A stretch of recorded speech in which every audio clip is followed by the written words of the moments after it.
آج کی ویڈیو خواتین کے درود پاک پڑھنے کے سوالات پر مشتمل ہے۔ بڑے اہم سوالات کے جو اکثر پوچھے جاتے ہیں ان کے جوابات بھی دیے جائیں گے۔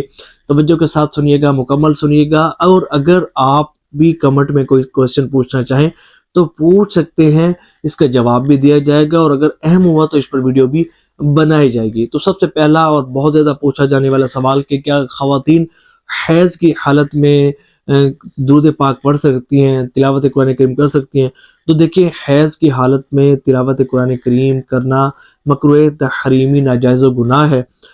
خواتین نہ دیکھ کر پڑھ سکتی ہیں، نہ ہی زبانی قرآن کریم حیض کی حالت میں پڑھ سکتی ہیں، لیکن ذکر و اذکار کر سکتی ہیں، تسبیحات ہر طرح کی پڑھ سکتی ہیں، اور اسی طرح قرآن کریم کی وہ آیات کے جو دعا، ثنا و مناجات پر مشتمل ہوں ان کو بھی بغیر تلاوت کی نیت سے پڑھ سکتی ہیں۔ ہر طرح کا وظیفہ، ہر طرح کے اوراد و وظائف پڑھ سکتی ہیں، تسبیحات پڑھ سکتی ہیں، ذکر اللہ کر سکتی ہیں، درود پاک پڑھ سکتی ہیں۔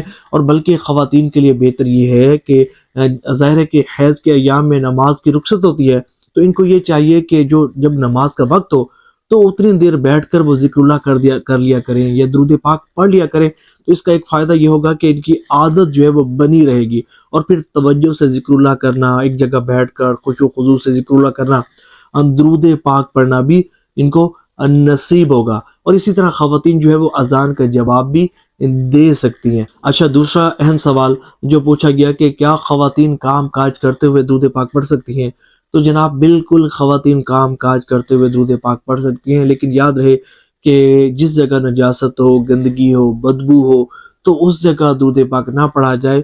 باقی کام کاج کرتے ہوئے درود پاک پڑھ سکتی ہیں، لیکن درود پاک پڑھتے ہوئے اس کے معنی، اس کے مفاہیم ہم پر بھی توجہ ہونی چاہیے، اور درود پاک پڑھتے ہوئے کم از کم یہ بات تو ذہن میں ہو کہ میں حضور صلی اللہ علیہ وآلہ وسلم کی ذات مبارکہ پر درود پاک پڑھ رہی ہوں، تو اللہ نے چاہا تو ادب و اداب کے ساتھ درود پاک پڑھا جائے گا۔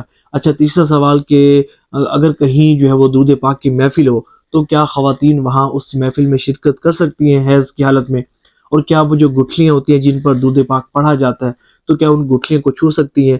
تو دیکھیں، خواتین بالکل اس پاکیزہ محفل میں شرکت کر سکتی ہیں، اور ان گٹھلیوں کو چھو بھی سکتی ہیں، اور ان گٹھلیوں پر درود پاک بھی پڑھ سکتی ہیں۔ ایک اور اہم سوال کہ کیا خواتین حیض کی حالت میں وضو کر کے درود پاک پڑھیں گی؟